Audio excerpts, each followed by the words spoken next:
تو جو خود سے کسی کا واقعہ سن کے رونا آ جائے اس پہ پابندی نہیں ہے، بلکہ اہل بیت سے محبت کی علامت ہے. لیکن یہ واقعہ جب ہم نے بیان کیا حضرت حسین کا تو مجھے رونا آیا، بالکل اسی طرح رونا جب حضرت عثمان کا واقعہ بیان کیا تو بھی آیا.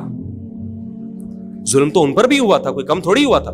بلکہ مجھے یاد ہے جب میں نے پہلی دفعہ نبی صلی اللہ علیہ وسلم کی سیرت پڑھی، بالکل چھوٹا بچہ تھا میں اس وقت، میری عمر 9 یا 10 سال ہوگی، اور وہ آپ صلی اللہ علیہ وسلم کی وفات کا واقعہ لکھا تھا. تو اتنے بچے میں تو اتنی سمجھ نہیں ہوتی، لیکن جب مجھے یاد ہے میں پڑھ رہا تھا تو مسلسل آنکھوں سے آنسو بہ رہے تھے. ایسا دردناک واقعہ نبی صلی اللہ علیہ وسلم کی وفات کا. تو وہ تو کسی کے بھی وفات کی خبر جب ہم سنتے ہیں تو نیچرلی رونا آتا ہے انسان کو. کبھی وہ انسان کوشش تو برداشت کرنی چاہیے، لیکن اب ہمارے ہاں واقعات سنا کے باقاعدہ رونے کے پروگرام ہوتے ہیں. یہ اسلام کی تعلیمات نہیں ہے، یہ اسلام کی تعلیمات نہیں ہے، کیونکہ اسلام میں صبر کا حکم ہے. جو خود سے رونا آ جائے نا انسان کو تو وہ ایک نیچرلی ہے. اور کربلا کا واقعہ صرف اس نیت سے بیان کرنا کہ تاکہ میں بھی رہوں آپ بھی رہو، یہ غلط ہے. یہ اہل سنت والجماعت کے ہاں یہ اسلامی تعلیمات کے منافی ہے. سمجھ میں آ رہی ہے بات کہ نہیں آ رہی؟ اور کسی مخصوص دن کے ساتھ تو ویسے بھی خاص نہیں ہے یہ. اور ویسے بھی شریعت میں صحیح بخاری مسلم کی حدیث ہے، آپ صلی اللہ علیہ وسلم نے نوحہ کرنے والی عورتوں پہ لعنت، نیاحہ کہتے ہیں چیخنا چلانا. آپ کو پتہ ہے زمانے جاہلیت میں جب کسی کی میت ہوتی تھی تو باقاعدہ پیسے دے کے عورتوں کو رلوایا جاتا تھا، پیسے دے کے. آج بھی بہت جگہوں پہ یہ ہو رہا ہے، پیسے دے کے رلوایا جاتا ہے. تو نبی نے تو ان عورتوں پہ لعنت کی ہے جو فری میں روتی ہیں، پیسے دے کے نہیں، جو فری میں میت پہ روتی ہیں. اور چیخ چلا کے رونا تو ویسے ہی حرام ہے اسلام میں. میت پہ جب بھی نبی صلی اللہ علیہ وسلم روئے ہیں آپ کی آنکھوں سے آنسو، بس چیخ چلا کے نہیں روئے ہیں. حضرت جعفر طیار بھی تو اہل بیت میں سے تھے. جب شہید ہوتے ہیں آپ کی 4 جوان بیویاں بیوہ ہوتے ہیں، چھوٹے چھوٹے بچے یتیم ہو جاتے ہیں، تو ان کی بیویاں جب روتی ہیں تو گھر سے باہر آواز آتی ہے. آپ نے پہلی دفعہ سمجھایا جا کے کہ ان سے بولو اپنی آوازوں کو پس کرو. جب دوبارہ تو آپ نے فرمایا منہ پہ خاک پھینک دو جا کے. حالانکہ ان کا جو رشتہ حضرت جعفر طیار سے تھا وہ ہمارا نہیں ہے، ہم تو بہت دور کے ہیں. اہل بیت سے جو جتنا ان کی بیویوں کا رشتہ ہے اتنا تو ہمارا نہیں ہے نا.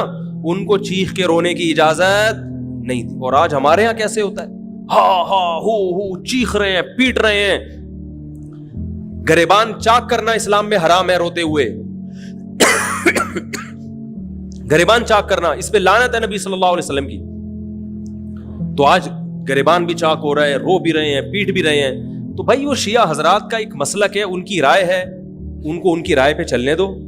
آپ جو اہل سنت والجماعت کو فالو کرتے ہو تو یا تو ادھر ہو جاؤ یا ادھر ہو جاؤ، درمیان میلہ لٹکو. درمیانی آدمی کہیں کبھی نہیں ہوتا.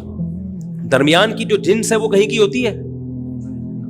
وہ بیچارہ نہ مرد سے شادی کر سکتا ہے نہ عورت سے. وہ کہتا ہے یا اللہ اگر مجھے آپشن دیتا یا تو ادھر کر دیتا، یا وہ تو ایک اللہ نے آزمائش بنا دی اس کو بیچارے کو. وہ آزمائش ہے، اسی آزمائش پہ اس کو قیامت کے دن اجر ملے گا.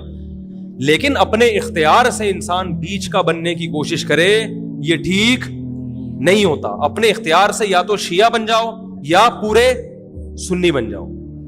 تو اہل سنت حدیث کی کتابوں کو فالو کرتے ہیں، اور جو ہماری بخاری مسلم ہے شیعہ حضرات نہیں مانتے ان کتابوں کو، وہ نہیں فالو کرتے ان کو. تو ہم تو ان کو فالو کرتے ہیں.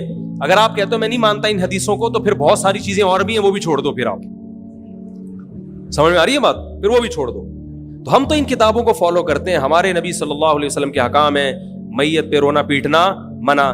جب حضرت حسین رضی اللہ تعالی عنہ کا قتل ہوا ہے کربلا میں، اور یقیناً یہ بہت بڑا بدترین ظلم تھا تاریخ کا، تو حضرت جو آپ کے اہل بیت جو باقی بچ گئے تھے ان کا کیا ری ایکشن تھا، جو صحیح اسناد سے جو چیزیں ثابت ہیں ان کا کیا ری ایکٹ تھا. کیا امام زین العابدین نے اس طرح سے نوحے کیے تھے کہ آپ نے سینوں کو پیٹا تھا؟ انہوں نے صبر کیا تھا انہوں نے.